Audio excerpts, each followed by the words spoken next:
वेदवती नाम की एक कन्या थी जो भगवान विष्णु की तपस्या कर रही थी। रावण जबरन उसको अपनी पत्नी बनाना चाहता था। वेदवती ने योग क्रिया द्वारा अपने शरीर को भस्म कर दिया और रावण को श्राप दिया, मेरे ही द्वारा तेरा संहार होगा, तुझे मारने के हित में अवतार हमारा होगा। अग्निदेव ने वेदवती को आत्मा को अपने तन में समाहित कर लिया। एक दिन पंचवटी में मारीच नामक राक्षस का वध करने के लिए भगवान राम आश्रम से बाहर चले गए। सीता जी के कठोर वचन सुनकर लक्ष्मण जी भी राम जी के पीछे पीछे चले गए। तत्पश्चात राक्षस राज रावण सीता को हर ले जाने के लिए आश्रम के समीप आया। उस समय अग्निदेव भगवान राम के अग्निहोत्र गृह में विद्यमान थे।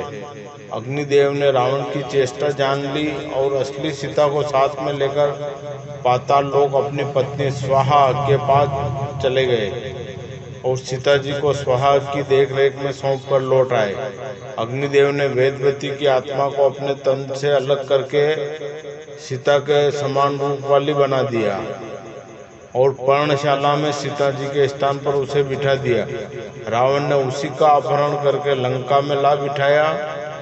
तदंतर रावण के मारे जाने पर अग्नि परीक्षा के समय उसी वेदवती ने अग्नि में प्रवेश किया।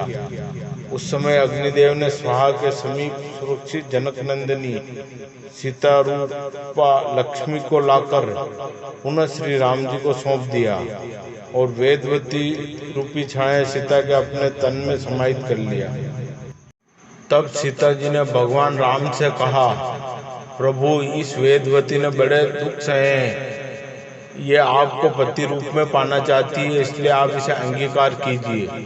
भगवान राम ने कहा, समय आने पर मैं इसे पत्नी रूप में जरूर स्वीकार करूंगा। समय बीता।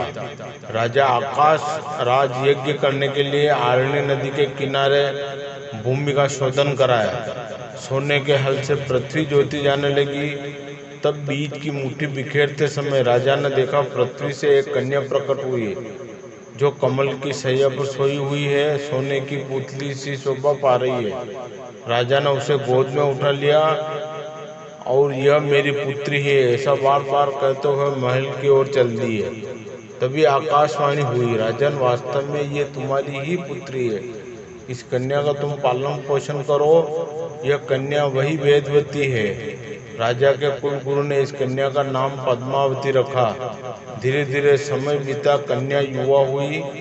कन्या का विवाह वेंकटाचल निवासी श्रीहरि से हुआ। यह वही वेदवती छाया रूपी सीता है। जय श्री कृष्ण। राधे राधे।